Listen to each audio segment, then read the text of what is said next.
Farming करने का decision तो ले लिया, पर सिखाएगा कौन?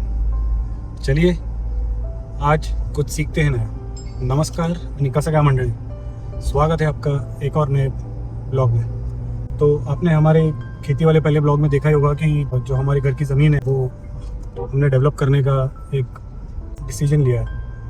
और जैसे कि एक फार्मिंग बैकग्राउंड से आता हूँ मैं, एक फार्मिंग फैमिली को बिलोंग करता हूँ, तो मुझे भी लगता है कि कहीं ना कहीं हमारी जनरेशन की एक जिम्मेदारी बनती है कि उसे हम कंटिन्यू रखें, वो knowledge transfer generation to generation चलता रहे। और इसी के लिए आज हम निकल चुके हैं एक ऐसे फार्म पे जहाँ पे बहुत ही इंटरेस्टिंग चीज़ें हैं, बहुत ही इंटरेस्टिंग प्रोजेक्ट है, और सबसे ज़्यादा इंटरेस्टिंग है the person who is doing it. The person is my ex manager, his name is Manoj Kumar Pawar. और इनका एक फार्म है नासिक के पास, चाटोरी करके एक गांव है जो 20-25 किलोमीटर है नासिक डिस्ट्रिक्ट में। और ऑलमोस्ट 5 से 6 साल और शायद 7 साल ये मेरे मैनेजर थे अभी जो कंपनी में मैं काम करता हूँ। उसके बाद उन्होंने स्विच किया है, is in Pune now, but corporate से बिलोंग करके उन्होंने खेती में एक बहुत ही बढ़िया प्रोजेक्ट इम्प्लीमेंट किया है, उसमें काफ़ी अच्छा प्रोग्रेस किया है।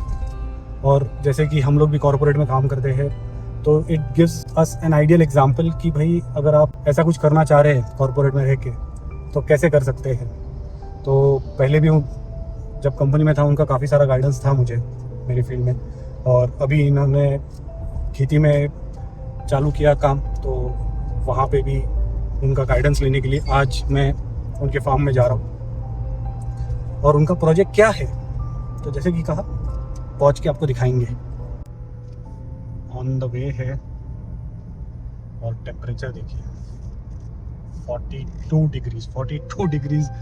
नासिक में इतना टेम्परेचर कभी होता नहीं था, बट अभी काफ़ी ज़्यादा टेम्परेचर बढ़ गया है। और इसी टेम्परेचर में हम निकल चुके हैं शूट करने, फार्म विज़िट करने, क्योंकि सीखते रहना है हमको।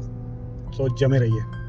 अभी reporting live from the farm, हम आ चुके हैं फार्म पे, और 2 स्पेशल लोगों से मिलाते हैं आपको।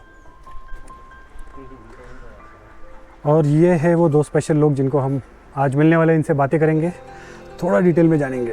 कहाँ था साहिबा? नमस्कार, मजेत एकदम। ये है हमारे एक्स मैनेजर मनोज कुमार पवार, और ये उनके बड़े भाई दीपक पवार। तो एक छोटा सा इंट्रोडक्शन करते हैं इन दोनों भाइयों का, स्टार्टिंग विद सर। हेलो, मेरा नाम मनोज पवार है, मैं मैकेनिकल इंजीनियर हूँ government college of engineering Pune से। उसके बाद काफ़ी सालों तक मैंने प्योर हार्डकोर ऑटोमोबाइल कंपनीज़ में काम किया है, और उसके बाद मैंने करियर चेंज किया almost after 10 years to IT. And मैं बिलीव करता कोई किसी के नीचे नहीं काम करता है, साथ में करता है। तो ये भले मुझे बॉस बोले, मैं बोलूँगा हम साथ में काम कर रहे थे। And then I shifted back to Pune. अभी भी मैं आईटी में हूँ, आईटी कंसल्टिंग में, जहाँ पे मेरे क्लाइंट्स अगेन ऑटोमोबाइल वाले होते हैं। बट आज की वीडियो की ये बात है मेन कि I am a budding farmer.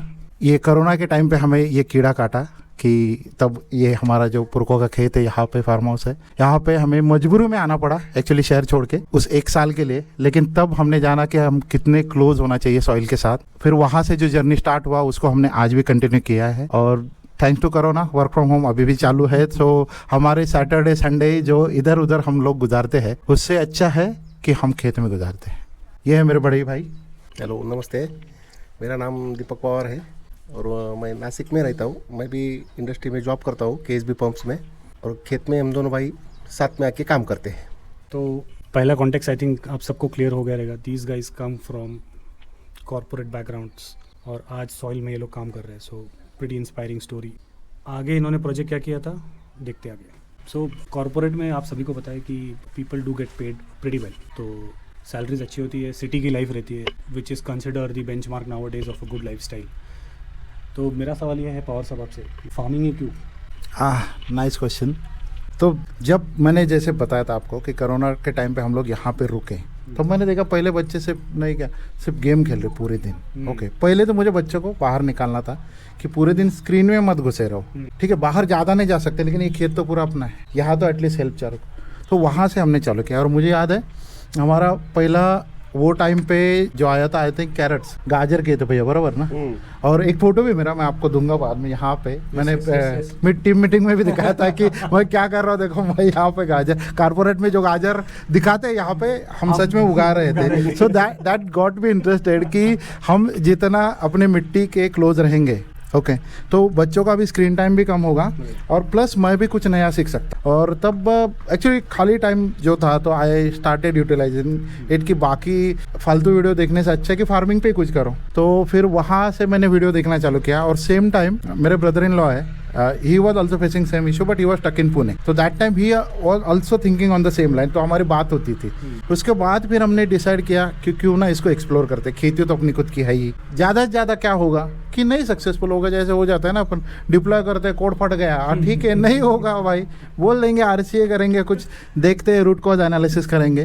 तो जब आजू बाजू के फार्मर से बात करना चालू किया कोरोना पीरियड ख़त्म होने का, तब देखा कि लोगों का ऐसा था ना कि ये शहर से आए, इसको क्या पता खेती के बारे में, भले इसकी खेती इतनी है लेकिन ये यहाँ करेगा क्या, ये हमको क्या सिखाएगा। और मेरा एक प्रॉब्लम मैं बोलता हूँ, कोई अगर मुझे ऐसा चैलेंज दे देना कि तू नहीं कर सकता, फिर तो मैं करके दिखाऊंगा, वो तो पक्का है। मतलब हम सब पवार सब में है, पवार जब ठान लेते हैं तो फिर करके बताते हैं। तो बोला फिर करते हैं and then we started exploring कि खेती करेंगे तो फिर उसमें क्या ट्रेडिशनल करना है या अपना कुछ अलग से तड़का देना है। तो मैं बोला भाई देखो, हम कारपोरेट में भी प्रेजेंटेशन में करता था, आई ऑलवेज हैड सम एक्सपेक्टर, कुछ तो मैं अलग करूंगा भीड़ से, तभी तो वो दिखेगा बिकेगा। तो फिर हमने सोचना चालू किया कि कौन से क्रॉप्स हम ले सकते हैं। It was a long lengthy process. I had my own big list of what I want to do. जैसे कि बोलते हैं ना, धंधा करना है, बेसिक एक जो रूल सभी लोग बोलते हैं कि 1000 दिन तक भाई देखूंगा, उसके बाद आई विल जज माई सेल्फ कि मुझे जम रहा है कि नहीं।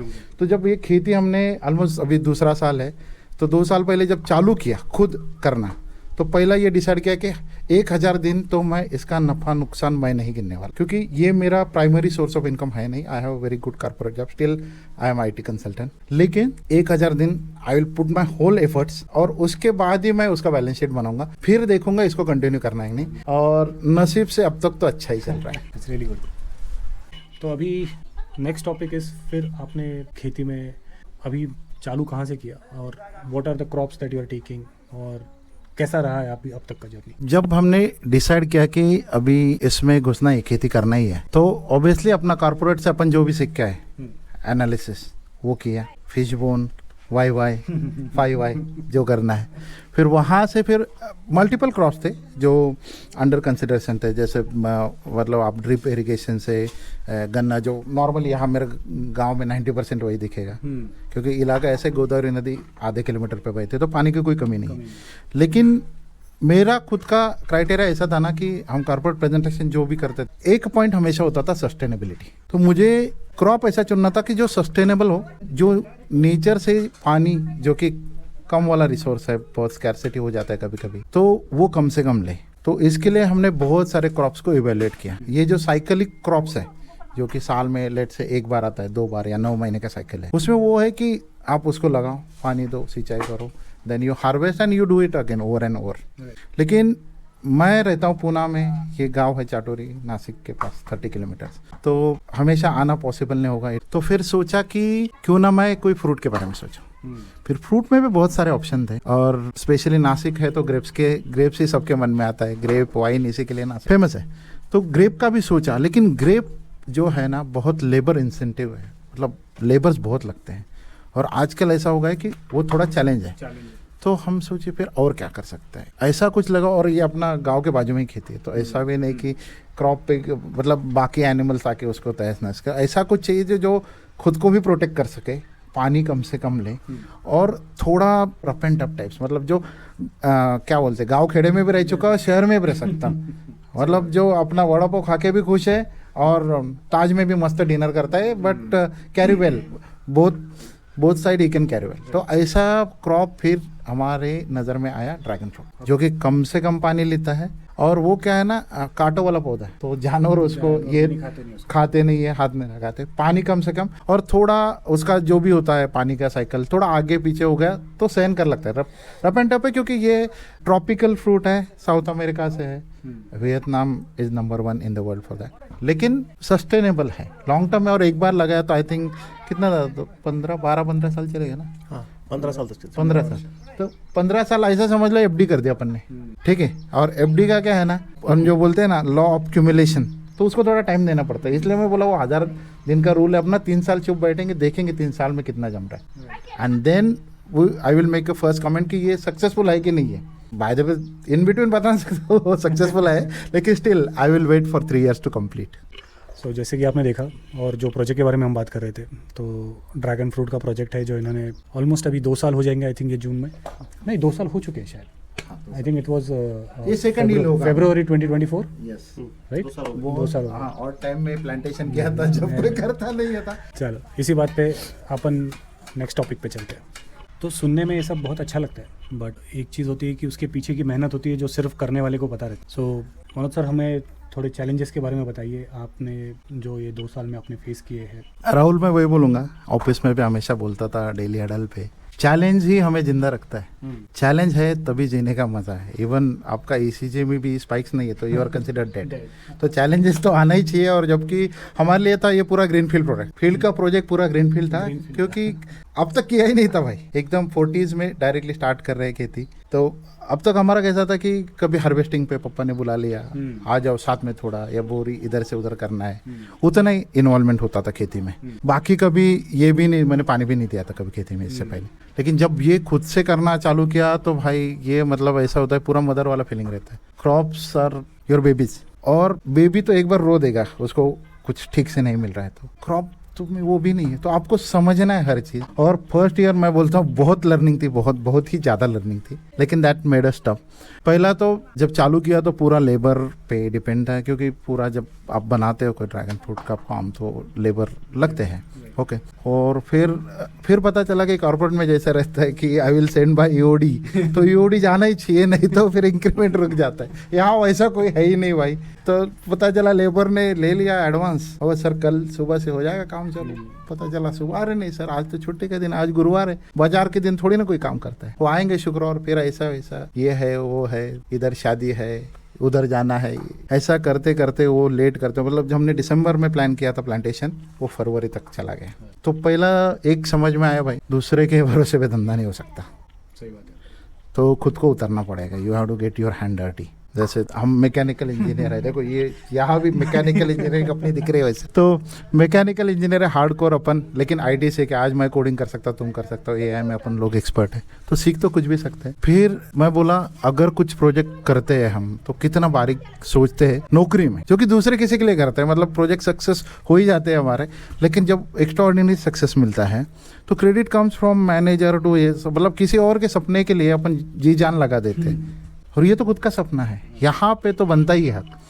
फिर फैमिली से बात हुई कि आप लोग भी सपोर्ट करोगे, तब हमारे भैया, उनकी वाइफ, मेरी वाइफ, हमारे बच्चे, वो भी बहुत इंटरेस्टेड हो, क्योंकि कुछ नया था, शहर छोड़ के कुछ नया था, तो दे वर वेरी हैप्पी। और यहाँ कैसे रोक टोक नहीं थे, कहाँ पे भी खेल सकते हो, घूम सकते हो, बाजू में नदी, घूमो, यहाँ पे दोस्त बना। तो फिर धीरे धीरे ऐसा डिसीजन होते गया हमारा कि हम पूरे मंथ में कम से कम 2 वीकेंड तो यहाँ पे आएंगे, पुणे से आएंगे। भैया तो हर वीकेंड आते हैं, भैया भाभी, वो तो बाजू में रहता है नासिक में 30 किलोमीटर, लेकिन मैं भी 200 किलोमीटर से आता हूँ। और जब से वो लेबर का प्रॉब्लम है बड़ा फेस किया, तब से आज तक हमने पिछले 1 साल में एक भी लेबर खेत में नहीं लगाए, हम लोग खुद ही सब करते हैं, एंड इट इज़ डूएबल। दूसरा फायदा बोलता हूँ उसका, वीकेंड पे शहर में पड़े रहेंगे तो क्या ही कर लोगे, ज़्यादा से ज़्यादा लोनावला चला जाऊंगा, मॉल में जाएंगे, ये करेंगे, मतलब it is always about spending, you are not creating anything. यहाँ पे मैं क्रिएट कर रहा हूँ नेक्स्ट जनरेशन के लिए कुछ, और हमारी खेती पूरी ऑर्गेनिक, तो I am not using any pesticides.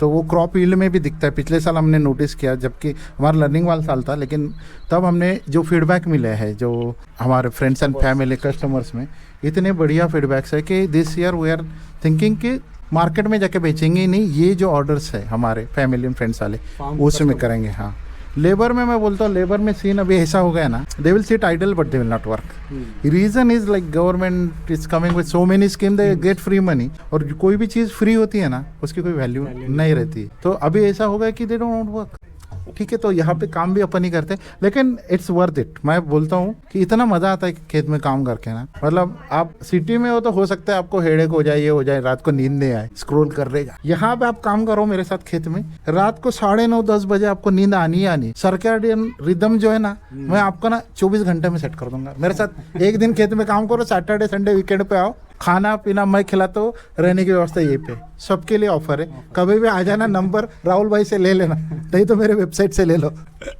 और काफ़ी interesting facts I think sir ने बताया हमें, and we all should really think over it, कैसे क्या चल रहा है। और मेहनत करने का आई थिंक जब आप खुद ही कुछ कल्टीवेट कर पा रहे हो या फिर खुद से कुछ क्रिएट कर पा रहे हो, तो उसका जो आई थिंक जो फील है, जैसे बताया मनोज सर ने कि मदर ही फील आता है, तो I think there is nothing better than that. I think एक सबसे इम्पोर्टेंट पॉइंट जो मेरे हिसाब से है मनोज सर, आप हमारी जनरेशन या फिर हमसे यंगर जनरेशन को आप क्या मैसेज देना चाहेंगे आपके इस प्रोजेक्ट से? इतना बुढ़ा मत फील कराओ यार। ओके, मैंने कि ज़मीन से जुड़ा रहना बहुत ज़रूरी है। ज़रूरी नहीं कि हर किसी को, बहुत, मेरी भी ऐसे बहुत सैकड़ों एकड़ ज़मीन नहीं है, हमारे भी विदिन 2 डिजिट से है, लेकिन मेन है कि उससे कनेक्टेड रहना। क्योंकि अभी देखो जैसे वॉर चल रही थी, कुछ नहीं मिलता, पेट्रोल डीजल क्रूड ऑयल सब बंद हो जाता, तो सर्वाइवल के लिए लगता क्या फिर? तो खाना लगता। और समझो नौकरी भी चली, कुछ ही नहीं करने को, क्या करोगे आप? यहाँ आके रह के मैं एटलीस्ट इतना उगा के खा सकता हूँ कि मेरी फैमिली जिंदा रहे, है ना? अल्टीमेट सर्वाइवल टूल है। और दूसरा ये इकलौता ऐसा बिजनेस है ना, आप एक बीज बोते हो उसमें से 100 निकलते हैं। इतना मल्टीप्लाई 100 टाइम्स ना कोई एक बिजनेस नहीं जिसमें कि होगा। म्यूचुअल फंड ऐसा म्यूचुअल फंड किधर नहीं, ऐसा म्यूचुअल फंड के इधर नहीं है सच में। और म्यूचुअल फंड आप बोल रहे हो, उसमें से मैं बोलता हूँ कि म्यूचुअल फार्मिंग या ये जो बोलते हैं ना community farming, these are some of the wild ideas we friends are discussing actually. क्योंकि मैं ये जो भी बोल रहा हूँ, जिसका छोटा सा तो एटलीस्ट फार्म है उनके लिए है, लेकिन मैं उन लोगों के बारे में हम सोच रहे हैं जिनके पास फार्म नहीं, and they are highly interested, मतलब वो फिर अपना शौक पूरा कर रहे टेरेस गार्डनिंग से। लेकिन उससे अच्छा है ना, we are thinking of a concept like rent my farm, या फिर एक छोटा पीस आप ले लो and you can have all the view, CCTV, everything, and we grow for you, and whatever yield comes it's yours at nominal price. Okay, mutual, मतलब ऐसा बहुत कुछ सोच रहे, लेकिन एक पहला प्रोजेक्ट जो है वो सक्सेस नहीं होगा, जो मेरा 1000 दिन वाला रूल है, सही है, तब तक मैं नेक्स्ट प्रोजेक्ट में हाथ नहीं डालूंगा।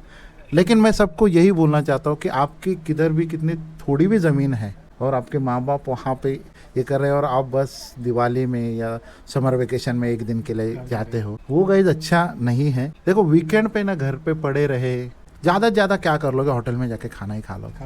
अरे उससे अच्छा अपने गांव जाओ, वहाँ पे देखो खेत, शुद्ध हवा, यस, एयर क्वालिटी इंडेक्स बहुत बढ़िया होता है। और दूसरा है ना डिजिटल डिटॉक्स, ये शहर में जिम लगाओगे, ये उधर जाके पसीना बहाओ, भाई अपने खेत में करो, ये सब मुफ्त में फोकट में मिल रहा है। और यहाँ करोगे तो उससे एफर्ट रिटर्न तो मिले, जिम में तो पैसा भरना पड़ता है, यहाँ पे तो मैं बोल रहा हूँ आप उगा रहे हो भाई, तो आपको नहीं बेचना भाई, फ्री में ले जाओ किसी लिए, खुद के लिए ऑर्गेनिक फार्मिंग करो, या एटलीस्ट उतना तो उपज होना चाहिए कि आपके घर में जो रिक्वायरमेंट है उतना होना चाहिए। मैं मेरे इससे बोलता हूँ, अभी मुझे याद नहीं है बचपन से कि गेहूँ कभी हमने खरीदा नहीं, हमारा ही आता है। चीनी तो वैसे बहुत कम यूज़ करते हैं हम लोग, लेकिन फिर भी चीनी वो जो हमारे घर में फैक्ट्री से ही मिल जाता है। राइस मतलब यहाँ पे तो नहीं होता है, लेकिन जो ब्रदर इन लॉ है वहाँ पे हमारा बार्टर सिस्टम, मैं तेरे को गेहूँ देता हूँ तो मेरे को राइस दे, ठीक है। और बाकी ये को तो ऐसा बहुत कुछ छोटा छोटा चीज़ हम कर सकते हैं। और प्लांट को ग्रो होते बढ़ना ना, अपने बच्चे को ग्रो होते बढ़ते जैसा अच्छा लगता है ना, वो वाली फीलिंग रहती है। मतलब ये जो पीछे ड्रैगन फ्रूट का फार्म है हमारा, I can show you in my mobile, मेरे पास सब वीडियो है कि फर्स्ट मंथ में इतना था, सेकंड मंथ में इतना, थर्ड मंथ में इतना। और यहाँ तक मैं गया था कि I have a complete tracking of each tree. मतलब I was thinking on the lines when I export and somebody is buying my dragon fruit, तो वहाँ पे they can just scan a QR code and they will come to know कि कौन से plant से आया है और वो प्लांट कैसा था, when it was planted, how it grow, और जहाँ पे हाँ कौन से हार्वेस्ट का ये है। वो डिजिटल लाइनेज मैंने पूरा सेटअप किया, एक्टिवेट बस नहीं किया है अभी के लिए। जो एक्टिव है वो सिर्फ अपना powerfarms.com है, वेबसाइट है। और मुझे लगता है मेरे से भी अच्छा ना यहाँ पे मैसेज जो हमारे गांव के लैंग्वेज में बोलते हैं ना, वावर है तो पावर है। तो भाई आपकी ज़मीन है तो you are highly bless please don't sell it for some short kind of money उसको कभी। और हमारे पापा हमको हमेशा ये सिखा के कि ज़मीन कभी बेचना नहीं है। ज़मीन माँ होती है और माँ को कोई बेचता नहीं भाई, वो कभी नहीं करना है। और इससे बढ़िया मैसेज मैं बोलता हूँ कि हमारे भैया दे सकते हैं, क्योंकि मेरे से ज़्यादा वही संभालते हैं इसके। यही बोलेंगे, मराठीत पण चालेल, काय प्रॉब्लेम काय हेच सांगायचं, शेतावर या, शेतात याला आरोग्य वाढेल, धनसंपदा वाढेल, सगळंच वाढेल. मोकळे राहा, हसा खेळा, आईवडिलांची काळजी घ्या, बस. Thank you. All right, so I think इसी नोट पे हम ये वीडियो यहीं पे क्लोज करेंगे. It has been a very good learning session as always with my ex boss and forever mentor. आप हमारे नीचे नहीं, आप हमारे साथ काम करते हैं. एंड ऑब्वियसली दोनों भाइयों के बीच का प्यार और जो कोऑपरेशन है, which is I think another point that we all should learn. वो बढ़ गया, वो और बढ़ गया. कॉपरेशन पहले भी था, लेकिन since the time we started working together in farm, हमारा इतना आइडिया एक्सचेंज होता है दोनों का, क्योंकि ऐसा एक रो है, ये इधर से काम कर रहा है, भैया यहाँ से काम कर रहा है, मैं यहाँ से काम कर रहा हूँ. वहाँ पे जो आइडिया एक्सचेंज होता है, और ये जो इंडियन जुगाड़ मेंटालिटी ना भाई, मतलब मैं कुछ भी सोल्यूशन है जैसे शेडनेट लगाने, तो मैं ना अपने दिमाग में आता है महंगे वाले सोल्यूशन जो यूट्यूब पे नहीं, क्या how to fit shade net and all. तो भाई बोलता अरे तू इतना क्यों खर्चा करिए, देखिए ऐसा करके हो जाएगा, तू इतना दिमाग क्यों लगा. बोले भैया आपने कहा, तो सीखने क्या बात है भाई, समझ में आता है, बचपन से कर रहे हैं. और अपना क्या है ना, कोई भी चीज है गूगल को पूछो, अपना दिमाग यूज करना भूल चुके हैं आजकल. Exactly. यहाँ पे खेती में आओ ना, जैसे हमारे फादर कहा करते थे, if you just take a walk ना, तो वो खेत तुमसे बात करता है. इन द सेंस लिटरली बात नहीं करेगा, बट आपने देखा कहीं पे भीड़ है, तो आप उसको निकाल के फेंकना चाहोगे. कहीं पे दिख रहा पौधे सूख रहे कि यहाँ पे पानी कम आ रहा है, ढलान ठीक है, या फिर न्यूट्रिशन कम पड़ रहा है कि नहीं. और खेती ने ये भी सीखा, मतलब हमको अब ये पूरा पता है कि मैक्रोन्यूट्रिएंट्स क्या होते हैं, माइक्रोन्यूट्रिएंट्स क्या होते हैं, कब क्या देना चाहिए, पानी पीएच लेवल क्या होना चाहिए, क्योंकि हमारा अप्रोच पूरा साइंटिफिक रहा है. राइट, तो there are lots of learning through farming, और इससे आप कुछ ना कुछ सीख के ही जाओगे. Nothing is best. Okay, so on that note इस वीडियो को यहीं पे क्लोज करते हैं, और फिर मिलेंगे फिर इसी हार्वेस्टिंग के टाइम पे हार्वेस्टिंग के टाइम पे आएंगे, ज़रूर आएंगे, और ड्रैगन फ्रूट हम ज़रूर खाएंगे, आप सबको बताएंगे कैसे लगता है. Okay, thank you so much sir. Thank you, it's our pleasure Rahul. Keep visiting.